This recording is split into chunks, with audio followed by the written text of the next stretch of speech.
Hello, കുറേ നാളത്തെ ആഗ്രഹമായിരുന്നു കേട്ടോ ഞങ്ങൾക്ക് തഞ്ചാവൂർ പോകാമെന്നുള്ളത്. അങ്ങനെ തഞ്ചാവൂർ പോകാനുള്ള പ്ലാൻ ഏകദേശമൊക്കെ സക്സസ് ആയി എന്ന് തന്നെ പറയാം. വെള്ളിയാഴ്ച വൈകിട്ട് ഞങ്ങളൊരു 7:30-ക്കാണ് ഞങ്ങൾ ഇവിടുന്ന് ട്രെയിൻ കയറിയത്. കോയമ്പത്തൂരിൽ ഞങ്ങൾക്ക് തഞ്ചാവൂർക്ക് 11:30-ക്കായിരുന്നു ട്രെയിൻ. അങ്ങനെ ഞങ്ങൾ കുറച്ച് ലേറ്റ് ആയിട്ടാണ് ട്രെയിൻ വന്നത്. അപ്പോൾ ഞങ്ങൾക്ക് ഫുഡ് കഴിക്കാനൊന്നും സമയം കിട്ടിയില്ല. അങ്ങനെ ഞങ്ങൾ ട്രെയിനിൽ കയറി ട്രെയിനിൽ ഇരുന്നിട്ടാണ് ഞങ്ങൾ ഫുഡൊക്കെ കഴിച്ചത്. പിന്നെ കുറച്ച് നേരമൊക്കെ റീൽസൊക്കെ എടുത്ത്, റീൽസിൻ്റെ ഇൻട്രസ്റ്റുള്ള ആളായതുകൊണ്ട് തന്നെ ഞാൻ കുറേ റീൽസൊക്കെ എടുത്തു. അങ്ങനെ ഞങ്ങൾ രാവിലെ ഒരു 6:30 ആകുമ്പോഴേക്കും ഞങ്ങൾ തഞ്ചാവൂരിൽ ഞങ്ങൾ നേരെ ഒരു ഓട്ടോ വിളിച്ച് ഞങ്ങൾ കണ്ണാ ന്യൂസ് പറഞ്ഞിട്ടൊരു ഹോം സ്റ്റേ ബുക്ക് ചെയ്തിട്ടുണ്ടായിരുന്നു. അവിടെ പോയിട്ട് ഞങ്ങൾ ഫ്രഷൊക്കെ ആയിട്ട് നല്ല സെറ്റിമൗണ്ടൊക്കെ എടുത്ത് നേരെ പെരിയ കോവിലേക്ക് പോയിട്ടാണ്. കവാടത്തിൻ്റെ ഫ്രണ്ടിൽ തന്നെ പൂക്കച്ചവടക്കാരുണ്ടായിരുന്നു. അപ്പോൾ ഞങ്ങളന്ന് പൂവൊക്കെ മേടിച്ച് തലയിൽ ചൂടിയിട്ട് നല്ല സെറ്റായിട്ടാണ് അമ്പലത്തിലേക്ക് പോയത് കേട്ടോ. 1000 വർഷങ്ങൾക്ക് മുമ്പ് രാജരാജേശ്വരം പണി കഴിപ്പിച്ച ഒരു ആർക്കിടെക്ചർ വിസ്മയമാണ് തഞ്ചാവൂർ കേട്ടോ. 10 ആനകളുടെ ഭാരം വരുന്ന മകുടമാണ് ക്ഷേത്രത്തിൻ്റെ മുകളിലുള്ളത്. ശരിക്കും ഈ അമ്പലം കണ്ടപ്പോൾ ഞങ്ങൾ ശരിക്കും വന്ന് എക്സൈറ്റഡ് ആയിട്ടാണ്. ജീവിതത്തിൽ ഒരു തവണയെങ്കിലും വന്ന് കണ്ട് എക്സ്പീരിയൻസ് ചെയ്യുന്ന ഒരു സ്ഥലമായിട്ട് തോന്നിയിട്ട് അവിടെ.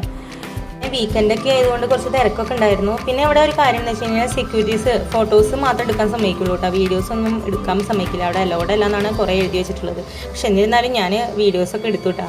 അവരെ കാണാണ്ട് കുറച്ച് വീഡിയോസൊക്കെ എടുത്തു. പിന്നെ ഞങ്ങൾ നേരെ ഞങ്ങൾ ഫുഡ് കഴിക്കാൻ തൊട്ടടുത്തുള്ള ഒരു ശ്രീകൃഷ്ണ എന്ന് പറഞ്ഞിട്ടുള്ള ഒരു ഹോട്ടലിൽ നിന്ന് ഞങ്ങൾ മസാല ദോശയൊക്കെ കഴിച്ച് നേരെ ഞങ്ങൾ മ്യൂസിയത്തിലേക്ക് പോയി. അവിടെ മ്യൂസിയത്തിൽ കുറേ കാണാനൊക്കെ ഉണ്ടായിരുന്നു. അതൊക്കെ ഞങ്ങൾ കണ്ട് നേരെ വീണ്ടും പാലസിലേക്ക് പോയി. പാലസിൽ കുറേ ഫോട്ടോസും വീഡിയോസൊക്കെ എടുത്തിട്ട് വീണ്ടും അവിടെ നിന്നൊക്കെ ഇറങ്ങി. കുറച്ച് വെയിലൊക്കെ ഉള്ള കാരണം കൊണ്ട് നല്ല വെള്ളദാഹം ഉണ്ടായിരുന്നു. അപ്പോൾ ഞങ്ങൾ പച്ചമാങ്ങ ഉപ്പിലിട്ട ഇതൊക്കെ മേടിച്ച് ഞങ്ങൾ അവിടെ നിന്ന് കഴിച്ച് നേരെ ഞങ്ങൾ വീണ ഉണ്ടാക്കുന്ന സ്ഥലത്ത് പോയിട്ടാണ്. അവിടെ നല്ല രസമായിട്ടാണ്. ഇവിടെ കൂടുതലും തഞ്ചാവൂരിൽ നിന്ന് അത്രയും നല്ല വീണകളൊക്കെ കിട്ടുന്ന സ്ഥലം. പിന്നെ ഞങ്ങൾ റൂമിൽ വന്നു. ഞങ്ങൾ ഫുഡൊക്കെ കഴിച്ച് കുറച്ച് നേരം റെസ്റ്റ് എടുത്ത് വീണ്ടും ഞങ്ങൾ ഒരു ഈവനിങ്ങിൽ ഒരു റൂബർ വിളിച്ച് ഞങ്ങൾ മാരിയമ്മ കോവിൽ പോയിട്ടാണ്. ഞങ്ങൾ മാരിയമ്മ കോവിൽ പോയി തൊഴുത് ഞങ്ങൾ അത് കഴിഞ്ഞ് വീണ്ടും നൈറ്റ് നമ്മുടെ പെരിയമ്മ കോവിൽ കാണാൻ നല്ല രസമാണെന്ന് പറഞ്ഞു കേട്ടു. അപ്പോൾ ഞങ്ങൾ നൈറ്റ് അവിടേക്ക് പോയി. അവിടെ പോയപ്പോൾ നല്ല തിരക്കുണ്ടായിരുന്നു. പിന്നെ ഞങ്ങൾ അവിടെ കുറച്ച് നേരം ഇരുന്നു. ചെറിയ മഴയൊക്കെ ഉണ്ടായിരുന്നു. അപ്പോൾ ചെറിയ റീൽസൊക്കെ എടുത്തു.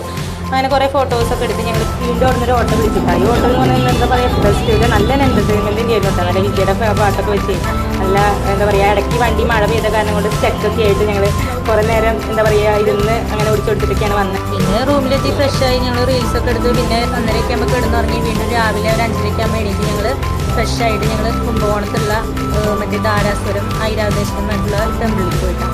ഇവിടെ ശിവനായിട്ടാണ് പ്രതിഷ്ഠ. ഇവിടെ ഓരോ അമ്പലത്തിന് ഓരോതായ പ്രത്യേകത ഉണ്ട് കേട്ടോ. ഇതിൻ്റെ ഉള്ളിലൊക്കെ നല്ല രസമായിരുന്നു കേട്ടോ. പിന്നെ ഈ അമ്പലത്തിൻ്റെ കവാടത്തിന് ഫ്രണ്ടിലായിട്ട് ഇങ്ങനെ പടിത്തട്ടുകളുണ്ട് കേട്ടോ. ഈ പടിത്തട്ടുകളിൽ തട്ടുമ്പോൾ നമുക്ക് ശാസ്ത്രീയ സംഗീതത്തിൻ്റെ 7 സ്വരങ്ങൾ കേൾക്കാൻ കേട്ടോ പറഞ്ഞത്. കുറേ വർഷങ്ങൾക്ക് അതായത് 20 വർഷത്തോളമായിട്ട് ഇത് അടച്ചിട്ടിരിക്കുന്ന പറഞ്ഞ സൗണ്ടുകളൊക്കെ നിലച്ച കാരണം കൊണ്ടാട്ടാന്നാണ് പറഞ്ഞത്.